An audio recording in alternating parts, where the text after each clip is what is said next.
Alors aujourd'hui on vous retrouve pour une nouvelle vidéo. Donc on a passé nos TPE il y a pas longtemps, mais malheureusement on aura les résultats qu'en juillet. Ouais. Et du coup, fort de notre expérience, on s'est dit que on allait pouvoir vous donner des outils pour mieux réussir et pas prendre les mêmes mauvais chemins qu'on a eu. Et du coup, on vous donne aujourd'hui 10 conseils pour réussir au mieux votre TPE. Donc continuez à regarder, à tout de suite. Donc pour premier conseil, on vous donnerait de bien prendre le temps pour choisir votre sujet. Parce que bon, nous on était dans la série S, donc on avait des sujets imposés. Et dans ces sujets, il y avait des sous-sujets qu'on devait choisir. Et en fait c'est très dur, donc il faut bien prendre le temps de choisir quelque chose qui vous plaît. Donc à vous trois, parce que nous on était trois avec une autre personne. Donc nous on avait pris la cosmétique. Ouais. Bon, on va pas dire qu'on a regretté notre sujet, mais bon, si on avait eu plus le temps et tout ça, on aurait, franchement, je pense qu'on aurait eu quelque chose de vraiment bien différent. Donc en deuxième conseil, on vous recommande de vous mettre avec des gens, non pas forcément par affinité, mais en qui vous avez confiance, qui sont travailleurs, qui au bout... que vous savez que vous êtes performant, c'est pas non plus une course. Par exemple, on sait qu'on travaille énormément à deux et que ça se déroule toujours bien, donc c'est pour ça. Et faut qu'à la clé, vous ayez une bonne note, quoi. Ça compte pour le bac. Hein. Voilà. Comme troisième conseil, on vous préconise de bien vous organiser dès le début du cours. Donc de faire un récapitulatif de ce que vous avez fait les séances d'avant pour bien vous dire ce que vous faites cette séance-là et que vous ne fassiez pas toutes les deux la même chose ou toutes les trois si vous êtes trois. Parce que là, c'est une perte de temps. Ouais, carrément. Et ça passe très vite parce que ça passe en mars. 2 heures par semaine. Et c'est en mars, donc il faut vraiment bien s'organiser. Et après, ce qu'on faisait, c'est que on travaillait toute l'heure normalement. Et à la fin de la séance, on remettait en commun tout ce qu'on avait trouvé. Et après, on regardait. On voyait ce qui allait, ce qui allait pas. Et aussi, on tenait un journal de bord, donc ce qui est quand même assez pratique. Ça, normalement, c'est obligatoire, il me semble. Et donc, on mettait ce qu'on avait fait. Et on se posait toujours de questions. Donc, qu'est-ce que j'ai fait aujourd'hui et qu'est-ce que je dois faire la semaine prochaine. Ouais, comme ça, la semaine d'après, on arrivait, on était là. Mais direct, on peut se mettre à travailler, quoi. Donc, comme quatrième conseil, surtout prenez-le comme une expérience, quelque chose qui peut vous apporter quelque chose. Par exemple, prenez un sujet qui vous intéresse. Voilà, et auquel vous voulez par exemple répondre à une question. Donc c'est tout bête, mais il y a des amis qui ont fait sur les sables mouvants.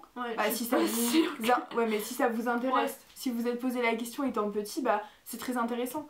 Et prenez-le pas comme une obligation de travail et sachant que si on a en dessous de la moyenne, c'est pas des points en moins pour le bac, mais si c'est au-dessus de la moyenne, c'est que en plus. Donc je crois qu'on double les points si c'est au-dessus de la moyenne. Par exemple, si on a 11, on a 2 points en plus. Si on a 20, on a 20 points en plus. Et donc c'est que du bonus en fait. Voilà, c'est que du bonus. Puis si vous allez déjà défaitiste, après ces 2 heures quand même, ça sera fait comme une corvée. Comme cinquième conseil, on vous propose de vous diversifier. C'est-à-dire de choisir différents supports. Donc nous on est allé par exemple à la médiathèque. Médiathèque de la ville, pour trouver des livres qu'il n'y a pas par exemple au CDI, parce qu'on était aussi allé au CDI. Et on n'avait pas trouvé... après c'est... ça dépend de ce que vous recherchez aussi. Et après vous pouvez aussi demander à vos professeurs, en fait ils sont là pour ça en fait. Sinon ça servira à rien. Et normalement ils doivent vous renseigner. Après c'est pareil, nous on est en S, donc on avait la sciences physiques et la SVT. Donc on devait faire une partie sciences physiques et SVT. Et pour ça ils nous ont beaucoup aidé parce que c'est... On peut pas le savoir, c'est pas... Donc voilà. Donc surtout, explorer toutes les ressources possibles. Et d'ailleurs, ça soit le plus complet. Tu connaissais une dame en fait qui travaillait... en parapharmacie, donc, et qui était professeure aussi en cosmétologie. Donc c'est vrai qu'on lui a envoyé des mails, tout ça, et elle nous a vraiment fait des tableaux, tout ça. Vraiment d'ailleurs, on la remercie beaucoup. On la remercie beaucoup parce que c'était vraiment complet, puis on était sûrs que les données... Parce que faites attention aussi. Des fois on tombe sur des choses... On retombait sur des TPE des autres gens, donc on était... Voilà, vaut mieux quand même avoir des sources fiables. Petit conseil dans un conseil, vérifiez vos sources, parce que si le jour de l'oral vous dites quelque chose, mais en fait... et que les profs ils vous demandent pourquoi, et que vous savez pas répondre, il faut vraiment faire gaffe à ça. C'est important d'avoir la bonne information. En sixième conseil, surtout poussez votre réflexion jusqu'au bout, parce que si les professeurs vous interrogent sur des sujets dont vous ne savez pas répondre, ça serait fort embêtant. Donc posez-vous les questions. Comme ça, le jour de l'oral, si jamais il vous en pose, vous aurez peut-être déjà répondu à ces questions. Donc notre septième conseil, c'est d'enregistrer tout ce que vous trouvez, donc les sites internet, les documents Word, sur différents supports. Parce que ça a été notre clés problème. USB, s'il vous plaît. En fait, on va vous le dire, on a perdu notre clé USB en novembre, où tout notre travail était enregistré. Donc on a dû un peu tout refaire pour mars. Bon, on avait quand même gardé quelques trucs sur une mais c'était pas complet, donc... Non, surtout à chaque fin de séance, faut absolument... Même si vous trouvez que c'est une perte de temps, ce sera bien une perte de temps. Vous êtes deux, vous enregistrez sur 2 clés. Ouais, 3 clés. Même le serveur du lycée, vous enregistrez partout. Bah de toute façon, même si on est absent, après on se retrouve. Voilà. En 8e conseil, surtout n'hésitez pas à faire l'expérience sur place. Par exemple, nous, on avait dû faire une crème hydratante. On a essayé. Ouais. Bon, on n'avait pas pu la faire le jour même, mais c'est dommage. Mais du coup, on avait quand même inséré les photos sur notre présentation. Et c'est vrai que ça montre beaucoup votre engouement pour la chose. Ouais, bah l'implication qu'on a cherché. L'implication. Qu'on a cherché. Ouais. Qu'on était à fond dans le sujet, quoi. Et ça, souvent, c'est bien pour celui qui... L'examinateur. J'ai perdu le mot, désolée. Ouais, bah de toute façon, dès que l'examinateur il voit que vous vous êtes mis à fond et que vous avez bossé, en général, il vous met une bonne note. Deuxième conseil, enfin c'est pas vraiment un conseil en fait, c'est pour la synthèse. Donc à la fin de votre TPE, au bout des... à peu près en mars quoi, vous devrez faire une synthèse, c'est-à-dire vous devrez mettre votre expérience.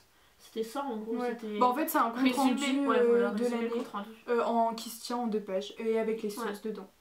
Avec la bibliographie et... il y a aussi le côté psychologique on va dire. Si, il y avait le ressenti personnel. Ouais, le ressenti personnel, le ressenti en groupe. Qu'est-ce qu'on a pu en extraire de cette expérience, toutes les choses comme ça quoi. Mais ça peut... En fait c'est aussi sur 5 points, non ça il me semble. Enfin, ça fait partie du... Non, pas 5 points, mais oui. Non, pas 5 points. Et il faut aussi savoir que les professeurs mettent une note selon le travail que vous faites dans l'année. Donc si vous faites rien... oui, ça va se voir. Et il va y avoir des... Il y a des points de pénalité. Ouais. Avant que vous passiez vos TPE, donc ça serait un peu bête. Un truc d'après. Donc, en dernier conseil, surtout, juste 2 mots. Différenciez-vous. Faites que votre présentation soit seule et unique. Originale. Parce que les profs ils envoient... ils en passent toute la journée des TPE donc au bout d'un moment PowerPoint, ils en ont marre. Et c'est vrai que les supports... nous on a fait par exemple un blog qu'on vous mettra d'ailleurs en barre d'infos. Il y en a qui ont fait des magazines sur le site Mad Mags. Enfin comme c'est très bien. Après il y a PowerPoint, après vous pouvez même inclure des vidéos. Enfin des vidéos de vous. Tout ça. Et après petit conseil dans un conseil encore, faites attention parce que nous pour le blog du coup on s'est demandé alors est-ce qu'on montre tous nos écrits ou pas ou est-ce qu'on montre quelques photos et tourner une catégorie on va dire album photo. Donc c'est là-dedans qu'on a mis nos photos et qu'on a fait défiler. En fait on a utilisé pratiquement que nos photos. Mais les professeurs ils pouvaient avoir accès avant à notre blog donc le consulter. Donc, en fait on n'a pas rendu de support écrit on va dire. On a juste rendu, en fait on a rendu une feuille avec l'adresse de notre blog et c'est suffisant. Puis pour la présentation à l'oral, donc l'évaluation finale quand vous allez présenter votre travail, pour l'oral il faut aussi se diversifier, donc vous pouvez le faire sous forme de dialogue, quand avec votre partenaire. Ouais ça c'est marrant. Avec votre camarade de travail. Et vous pouvez aussi faire sous forme de sketch, c'est original, donc comme ça ajoute une touche comique. Alors se déguisant aussi, je connais quelqu'un qui a fait une émission, une émission. Ils se sont déguisés en Jamie et Fred, c'est pas sorcier. Et ils ont un peu expliqué à la sauce, c'est pas sorcier. Et puis aussi peut-être une relation de maître à élève avec quelqu'un poser la question à l'autre, tout ça, ça peut être vraiment bien. C'est vrai qu'on n'y avait pas pensé sur le coup, mais avec du recul, voyez-vous... puis après c'est nos amis qui nous ont montré ce qu'ils ont fait. Et du coup, c'est vrai que c'était assez intéressant. Je crois qu'on vous a assez saoulé avec tout ça. Bonne chance pour vos TPE surtout. Bonne chance, bon courage. En fait, c'est un long travail, mais franchement ça se passe bien. Les professeurs, on voit qu'ils étaient... Enfin, nos professeurs en tout cas, ils étaient là pour nous aider. Sauf que moi je suis genre super stressée, mais peu importe si je peux connaître le texte par cœur. Mais... Tu sais, moi aussi d'habitude je suis stressée et là ça allait. En fait, j'avais mal. C'est des professeurs que vous connaissez normalement dans le lycée. Établissement. Donc c'est pas des gens que vous avez jamais vus. Ouais, c'est vrai. Bon, il y a toujours un petit stress, c'est pour le bac, mais franchement, faut pas se prendre la tête, c'est que des TPE. C'est que des TPE. C'est un travail assez enrichissant. C'est que du bonus, donc... Je crois que t'allais dire, c'est que du bonheur. C'est que du bonheur. Allez-y. Bon, allez, on va vous laisser, parce que là, on va partir n'importe comment. Et je vois le petit clignotant là qui me dit taisez-vous les filles. Donc on vous fait des gros bisous. Et on espère vous voir bientôt. Très vite, on se revoit très vite, c'est sûr.